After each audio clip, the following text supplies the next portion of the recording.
Order. This morning we're holding a hearing on continuing America's leadership, the future of medical innovation for patients. Senator Murray and I will each have an opening statement, then we'll introduce our panel of distinguished witnesses.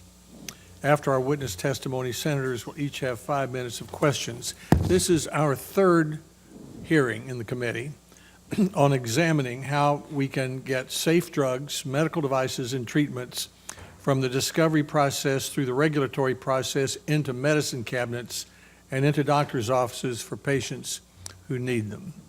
Today we have experts from the National Institutes of Health and the Food and Drug Administration who can speak to specific challenges to that process, what NIH and FDA are working on to address these challenges and barriers that remain in their way. Each of our witnesses today knows a great deal about innovation.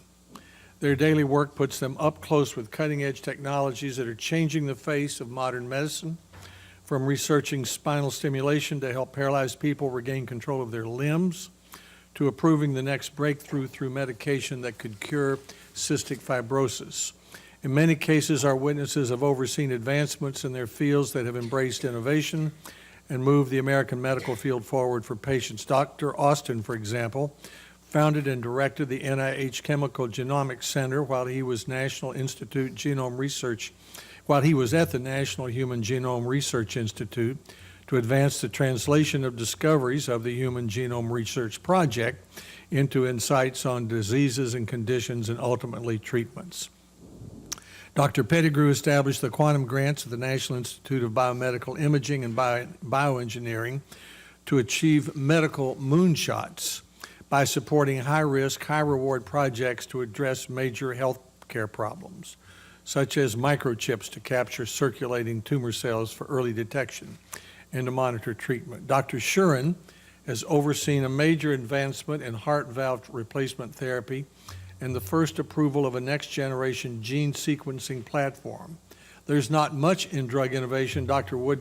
Woodcock has not overseen or been involved in over the last 10 years, including the first personalized medicines.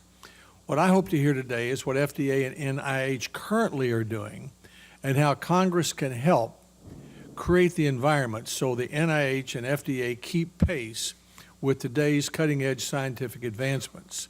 Senator Burr and I released a white paper in January that looked at the process of getting drugs and devices from discovery to medicine cabinet, and much of what the report covered is relevant here today. Today, medical products take more time and money to discover, develop, and reach the American patients than ever before. We've heard that the FDA has difficulty regulating the most cutting-edge medical products. This disparity between the pace of scientific discovery and FDA's scientific knowledge is threatening America's position as a global leader in medical innovation. We read in the paper and hear stories about drugs and devices available to patients outside the United States first, such as the heart valve mentioned earlier or a drug for multiple sclerosis. Private investment is shifting away from early-stage drugs and devices in part due to increasing regulatory burden and uncertainty, and countries across the globe are seeking to capitalize on America's shrinking competitive advantage in the biomedical space. So in response to that report, we've gotten a glimpse of some of the exciting new technologies on the way.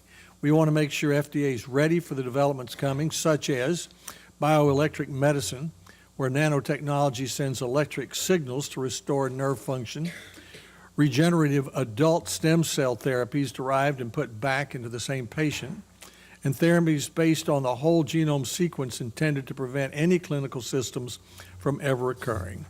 FDA has quite the task before them to keep up with these and many other technologies and to be able to judge the benefits. At our first hearing, we heard from Dr. Collins, the head of NIH, Dr. Hamburg, the former FDA commissioner. Dr. Collins highlighted the need for reforms on the travel of NIH scientists and the need for the ability to roll funds over from one year to the next. Dr. Hamburg said that more needs to be done on regulatory science and that FDA needs to be involved earlier in medical product development to ensure the most efficient process.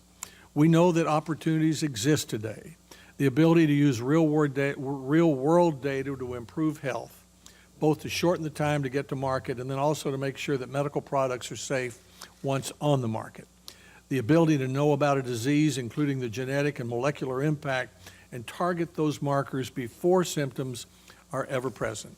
Our task is to help ensure that the exciting new technologies being developed and discoveries being made are reaching patients, and that the NIH is equipped to support the early stage research required to make these advancements, and that the FDA is equipped to handle them. I look forward to hearing from the panel how Congress can ensure that our biomedical research and review systems are ready for these opportunities and have the expertise and tools to address the challenges. Senator Murray.